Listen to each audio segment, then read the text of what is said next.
नमस्कार, मैं आशा गौतम और आप देख रहे हैं पंजाब केसरी टीवी। बिहार में विधानसभा चुनाव की तारीखों का ऐलान हो चुका है।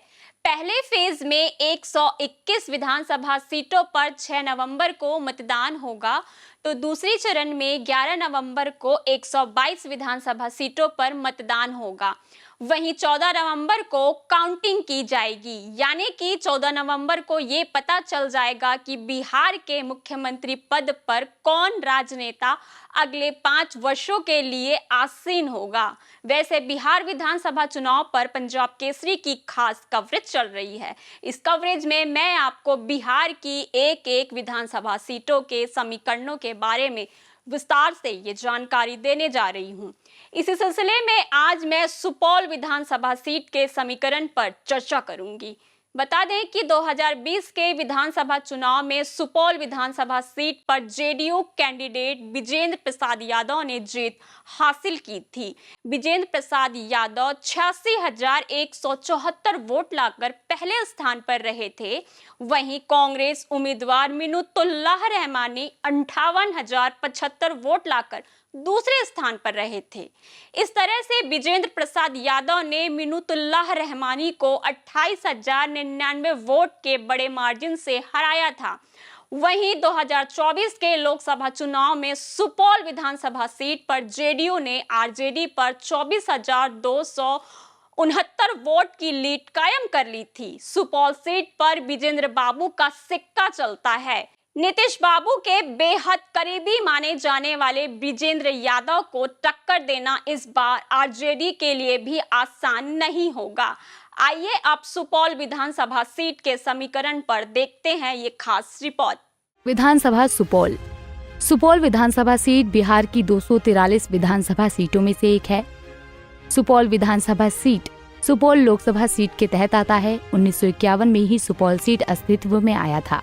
1951 में सुपौल सीट पर कांग्रेसी कैंडिडेट लटहन चौधरी ने जीत का परचम लहराया था। 1957 और 1962 में प्रजा सोशलिस्ट पार्टी के कैंडिडेट परमेश्वर कुमार ने जनता का समर्थन हासिल किया था। 1967, 1969 और 1972 में कांग्रेसी पार्टी के कैंडिडेट ने लगातार 3 बार सुपौल से जीत का परचम लहराया था।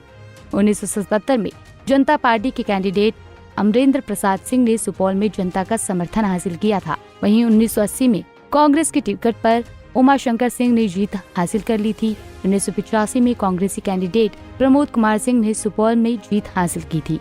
1990 और 1995 में जनता दल के कैंडिडेट विजेंद्र प्रसाद यादव ने सुपौल में जीत हासिल की थी। 2000, 2005, 2010, 2015 और 2020 के चुनाव में जेडीयू की टिकट पर लगातार 5 बार विजेंद्र प्रसाद यादव ने जीत का परचम लहराया था। वहीं 2020 के विधानसभा चुनाव में सुपौल विधानसभा सीट पर जेडीयू कैंडिडेट विजेंद्र प्रसाद यादव ने जीत हासिल की थी। विजेंद्र प्रसाद यादव 86,174 वोट लाकर पहले स्थान पर रहे थे। वहीं कांग्रेसी उम्मीदवार मिन्नतुल्लाह रहमानी 58,075 वोट लाकर दूसरे स्थान पर रहे थे। इस तरह से विजेंद्र प्रसाद यादव ने मिन्नतुल्लाह रहमानी को 28,099 वोट के बड़े मार्जिन से हराया था। तो एलजेपी कैंडिडेट प्रभाष चंद्र मंडल 8,515 वोट के साथ तीसरे स्थान पर रहे थे। वहीं 2015 के विधानसभा चुनाव में सुपौल सीट से जेडीयू कैंडिडेट विजेंद्र प्रसाद यादव ने जीत हासिल की थी। विजेंद्र प्रसाद यादव ने चुनाव में 82,295 वोट हासिल किए थे। बीजेपी कैंडिडेट किशोर कुमार को 44,898 वोट ही मिल पाए थे। इस तरह से विजेंद्र प्रसाद यादव ने किशोर कुमार को 87,397 वोट के बड़े अंतर से हरा दिया था। वहीं जेएचपी कैंडिडेट सुरेश कुमार आजाद 5,501 वोट लाकर तीसरे स्थान पर रहे थे।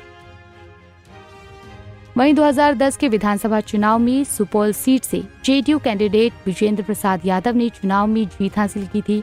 विजेंद्र प्रसाद यादव ने चुनाव में 55,189 वोट हासिल किए थे। आरजेडी कैंडिडेट रविंद्र कुमार रमन ने 39,799 वोट हासिल किए थे। इस तरह से विजेंद्र प्रसाद यादव ने रविंद्र कुमार रमन को 15,380 वोट के अंतर से हरा दिया था। वहीं कांग्रेसी कैंडिडेट प्रमोद कुमार सिंह 14,251 वोट लाकर तीसरे स्थान पर रहे थे। सुपौल विधानसभा सीट पर कैबिनेट मंत्री विजेंद्र यादव का लंबे अरसे से दबदबा रहा है। उनके कद का कोई नेता अभी तक सुपौल में नहीं उभर पाया है। वैसे जाति समीकरण में यादव, मुस्लिम और अति पिछड़े वर्गों की बहुत ज्यादा असर है।